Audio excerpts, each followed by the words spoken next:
Si vous n'avez pas la chance que votre maison soit raccordée au tout à l'égout, c'est-à-dire le réseau d'assainissement collectif, vous devez nécessairement disposer d'un réseau individuel, d'un réseau d'assainissement non collectif. Or, depuis une vingtaine d'années, vous ne savez peut-être pas, mais il existe une loi sur l'eau. Cette loi sur l'eau est là, entre autres, pour éviter qu'on envoie les égouts, c'est-à-dire toutes les eaux sales, n'importe où dans la nature et qu'on pollue, et qu'en plus on puisse plus ou moins empoisonner les gens, et puis ça sent mauvais. Donc aujourd'hui, il existe un service public, le SPANC, Service public d'assainissement non collectif, qui est là pour vous aider à installer ou à mettre aux normes votre installation non collective. Alors là, on est dans un cas aujourd'hui justement où on va réinstaller, on va utiliser une partie d'une installation existante et on va faire une installation nouvelle pour être aux normes, pour être donc dans le cadre légal de cette installation. Alors, qu'est-ce qui va se passer? On va avoir un choix à faire systématiquement. Le choix, il dépend de quoi? Il dépend du terrain existant, il dépend du voisinage, il dépend du fait qu'il y ait une nappe phréatique, il dépend du nombre d'habitants de la maison. Il y a tout un tas de critères. Donc le SPANC est là pour vous faire l'analyse, vous dire voilà, il faudrait que vous ayez telle ou telle solution. Et ensuite, nous, on va faire appel à quoi? À des professionnels et surtout à un matériel. Et ce matériel, j'ai fait un choix bien évidemment, c'est le choix d'un matériel Sebico. Et qu'est-ce que j'ai choisi? J'ai choisi la solution, on va dire, qui est peut-être la plus technique aujourd'hui, mais qui est aussi celle qui est la plus compacte, qui tient le moins de place et qui est sans doute la plus facile à installer. C'est une microstation Aquameris. Alors, la filière d'assainissement individuel se compose principalement de 3 parties. On va avoir à la sortie de la cuisine et des salles de bain un bac à graisse. Le bac à graisse, lui, va ramasser, donc comme son nom l'indique, les graisses. Il va commencer à séparer les éléments. Ensuite, on va avoir ce qu'on appelle la fosse septique, mais qui n'est en réalité qu'un pré-traitement. Dans la fosse septique, toutes les eaux usées arrivent, y compris les eaux vannes des WC. Et ces eaux usées, elles vont commencer à se décanter et à se liquéfier. Et le vrai traitement, en réalité, il se passe après, dans ce qui est en général un système d'épandage. C'est-à-dire que c'est le terrain lui-même qui va traiter l'eau, qui va la filtrer, qui va la laisser partir plus propre. Alors, le système de l'épandage, c'est un système qui a un petit inconvénient, c'est qu'il prend beaucoup de place.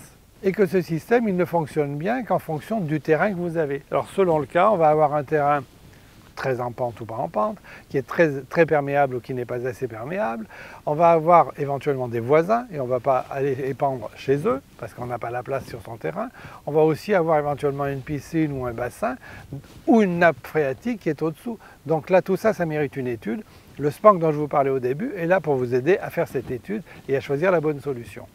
Alors dans le cas d'un terrain qui est peu absorbant, donc qui n'est pas assez perméable, on va utiliser un système de lit vertical, drainé ou non drainé, encore selon les cas. Drainé, ça veut dire qu'au fond il y aura un système de drainage. Et là, ça veut dire qu'on va faire une sorte de matelas de sable de 70 cm d'épaisseur quand même. Donc vous voyez, c'est des travaux assez importants. Autre solution quand la nappe phréatique est très proche, et qu'on ne peut pas creuser, parce qu'autrement on arrive directement dans la nappe phréatique, là on va faire un tertre d'infiltration, donc on va rajouter de la terre et du sable, toujours nos 70 cm de sable, pour avoir le terrain qui va absorber, mais il sera au-dessus du terrain d'origine. Alors les systèmes de filtre à sable ou de tertre demandent à peu près 5 m² par personne. Mais on a encore 2 solutions proposées par Sebico qui demandent encore moins de place, qui sont d'autant plus compactes. On va avoir le septodiffuseur. Le septodiffuseur, c'est à peu près 2 m² par personne. Donc vous voyez, c'est très peu d'espace. Donc si vous avez un tout petit terrain, là, vous pouvez faire quelque chose. Et la dernière solution, et c'est celle qu'on va voir installer ensemble, c'est la microstation qui, elle leur demande pratiquement pas d'espace, puisque ça va être pratiquement 2 m² pour toute la maison. Mais c'est un peu particulier. C'est un système qui va un peu plus loin, puisque là, on transforme l'eau, les eaux usées, en eau non pas à boire, mais en eau d'arrosage. Donc à la sortie de la microstation, on va pouvoir utiliser l'eau. Alors pour installer notre fosse septique, enfin la filière complète d'assainissement, on fait appel à des professionnels bien évidemment. Et le premier professionnel, c'est le terrassier qui va faire le trou pour mettre la fosse septique, puisqu'elle est enterrée bien évidemment, et les tranchées qui vont permettre d'amener toutes les eaux usées à la fameuse filière d'assainissement.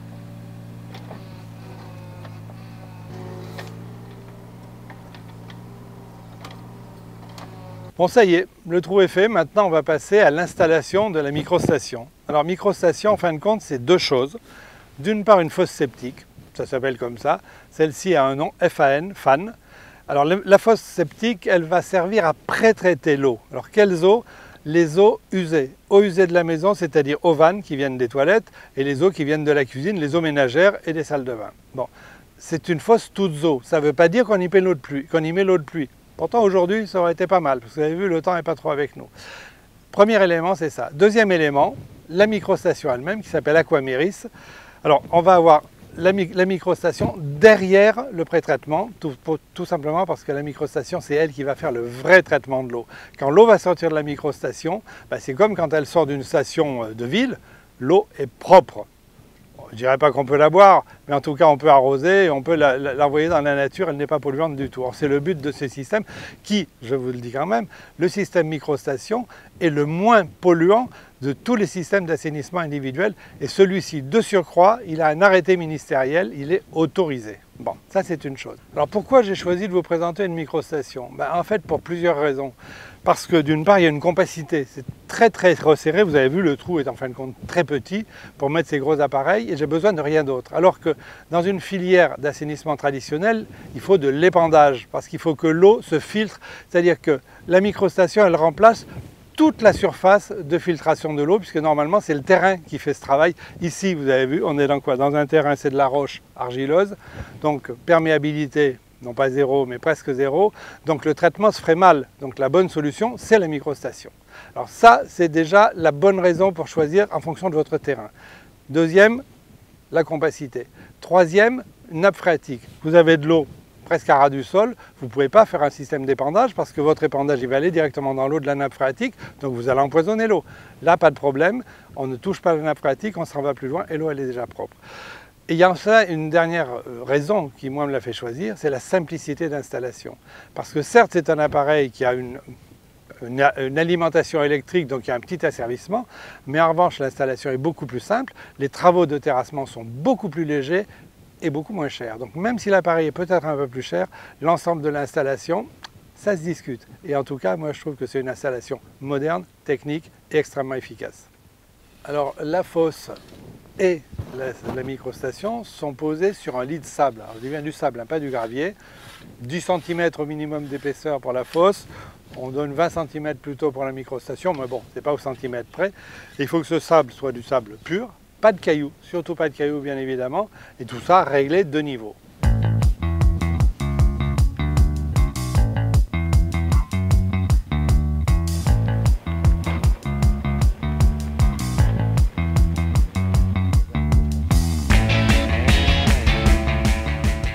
Alors la fosse a été placée avec précaution sur son lit de sable et on vérifie qu'elle est de niveau. Si elle ne l'est pas, on ne corrige qu'au sable, surtout pas de cailloux ou de petites cales bizarres. Alors la microstation a été installée en avant ou en arrière, ça dépend de quel côté on se place, de la fosse septique, de la fosse de pré-traitement. Il faut donc que les deux appareils soient alignés parce qu'on va avoir un tuyau qui va relier la fosse à la microstation. Il faut que ce tuyau donc soit aligné, ce qu'on est en train de vérifier, et en plus qu'il y ait un minimum de pente, c'est-à-dire 1 cm par mètre. Donc là je pense que c'est le cas, tout est parfait. On va pouvoir commencer à combler autour de chaque appareil en même temps qu'on va remplir d'eau.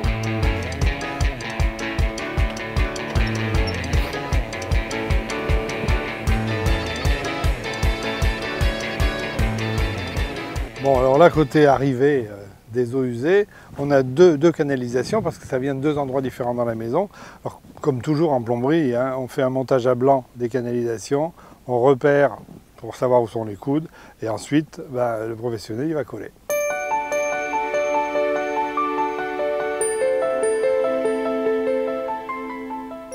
Toutes les canalisations sont évidemment collées. Alors vous savez que l'intérêt de la colle à PVC, c'est que ça fait une véritable soudure, puisque la colle fait fondre la surface en matière. Donc après, on a un collage qui est définitif, puisque la matière est soudée entre elles. Alors pendant que de l'autre côté, on est en train de coller la sortie de la fosse, là à l'entrée, un petit mot, c'est que bien évidemment, toutes les eaux usées qui viennent de la maison, il faut qu'elles suivent une légère pente, 1 cm par mètre au minimum. Pas trop non plus. Donc ici, en sortie de la fosse, on a les eaux pré-traitées qui vont passer dans la microstation. Et entre les deux, il y a un T, il y a un Y très exactement. Et ce Y, en réalité, lui, va servir à la ventilation de la filière. C'est-à-dire que là, il y a de l'air qui peut rentrer et les mauvaises odeurs, elles vont partir. On verra ça un peu plus tard. D'ici, donc je vous le dis, microstation. Mais regardons déjà comment c'est fait dans la fosse. Alors rappelons que la fosse, cette partie-là, c'est le pré-traitement. Donc les eaux usées arrivent et en particulier elles vont décanter. C'est-à-dire qu'il va y avoir une séparation entre les particules lourdes, les boues qui vont aller au fond, et l'eau, même si elle est encore un peu sale. Et cette eau va sortir et elle va passer là dans un pré-filtre. Ici, cette cassette en plastique, enfin, c'est des alvéoles en plastique qui peuvent d'ailleurs être facilement lavées. Ça, c'est un des avantages. Et l'eau sortira ensuite de la fosse pour aller être vraiment traitée jusqu'au bout dans la microstation. Alors, ce qu'il faut aussi savoir, c'est que ces fameuses boues, de temps en temps, au bout de 4-5 ans, il va falloir les vidanger quand il y a une accumulation. Bon. On verra ensuite que dans la mini-station, il peut y avoir un peu de boue qui se forme, d'où ce tuyau bleu qui va rejoindre la mini-station à la fosse et ramener les boues de l'une à l'autre. Ça, on va le raccorder tout de suite d'ailleurs. Donc là, c'est le branchement du tuyau qui effectivement va faire le retour des boues dont je vous parlais tout à l'heure. Mais on va en reparler dans quelques minutes à propos du fonctionnement même de la microstation. Bon, alors les microstations, je vais vous expliquer un petit peu comment elle est constituée.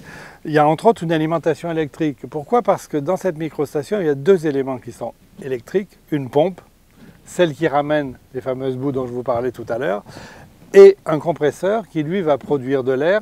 Et c'est cet air en particulier qui, arrivant au fond de cette cuve-là, va produire un peu plus d'oxygène. Et l'oxygène va activer, va aider au traitement de l'eau par les bactéries. Parce que c'est un système donc, de traitement à bactéries fixées, enfin traitement qu'on appelle fixé. Alors vous voyez ici, il y a des tresses. Et ces tresses servent effectivement à la fixation des bactéries.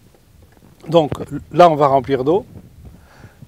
C'est là qu'arriveront les eaux pré-traitées par la fosse. Et quand elles sortiront de là, aidées par le compresseur qui aura fait de l'air, l'eau qui sera là-bas, ça sera de l'eau utilisable, entre autres en irrigation. Donc ça y est, là la microstation, elle est prête. Enfin, c'est très très simple à installer, très simple à régler.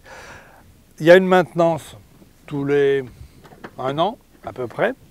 Et on a surtout la facilité de pouvoir accéder partout puisque le couvercle lui va rester apparent. Donc maintenance assurée par l'entreprise Sebico, comme ça au moins on est tranquille. À part ça, pas grand chose à faire puisque les boues qui étaient là, elles sont reparties de l'autre côté, donc il n'y a pas besoin de vidanger ici. C'est tout, ça marche tout seul ou presque. Alors la microstation est pourvue de 3 champignons comme ça qui sont en fait des aérateurs, on va dire, qui sont des ventilations naturelles. Donc sur 3 parties de la microstation, c'est tout simplement, vous avez vu, des tubes qui sont collés, un chapeau qui est posé dessus. Alors le chapeau, on choisira un chapeau anti-moustique pour éviter que les petites bêtes rentrent à l'intérieur de la microstation. Le technicien Sebico a mis la microstation en route. Donc vous entendez un petit peu le bruit. Ce léger bruit, c'est le bruit du compresseur qui fabrique l'air comprimé qui va aller en dessous, qui forme effectivement, ce qu'on voit, ces bulles. C'est ces bulles qui facilitent le traitement final de l'eau. Alors vous l'avez compris, la microstation a besoin d'électricité pour travailler, mais elle a un besoin assez faible puisque la consommation est à peu près celle d'un frigo. En revanche, n'oubliez pas qu'une microstation, c'est fait pour fonctionner en permanence, pas dans une maison de campagne où vous allez seulement de temps en temps. C'est vraiment une microstation pour une habitation principale. Ça y est, l'installation de notre ensemble de microstations est terminée, enfin en tout cas l'installation technique, parce que ce ne sera vraiment fini que quand on va avoir remblayé tout ça jusqu'à ce niveau-là, jusqu'à ras du couvercle. Mais alors je vous rappelle quand même que ce qui est important, avant que ce ne soit remblayé, qu'on le voit bien, c'est que là, c'est la sortie de la microstation et que d'ici, il sort de l'eau qui a été dépolluée, traitée et qui est propre, c'est-à-dire qu'elle peut être utilisée pour de l'irrigation ou de l'arrosage enterré, voire rejetée dans la nature. Alors là, on est côté ventilation, qu'on appelle secondaire de la fosse, enfin de la filière. Donc c'est ce qui va permettre d'aspirer les odeurs qui pourraient se dégager de la fosse. Vous vous souvenez, on avait mis un Y entre la fosse et la microstation. Donc là, voilà. Alors ça s'installe le plus couramment le long de la façade de la maison avec une sortie en toiture à 50 cm au-dessus du faîtage du toit. Bon, en l'occurrence ici, c'est mis dans la nature pour des raisons pratiques parce que la maison est un peu trop loin, c'est un peu compliqué. La microstation est livrée avec ce boîtier qui contient 2 modules, et c'est 2 modules d'alarme. Oui, la microstation est équipée d'une alarme. Dès qu'il y a un dysfonctionnement quelconque, alarme sonore, alarme visuelle, vous savez qu'il y a quelque chose qui ne marche pas bien, ne vous inquiétez pas, vous pouvez continuer à vivre normalement, mais là vous téléphonez au service d'entretien et on vient réparer.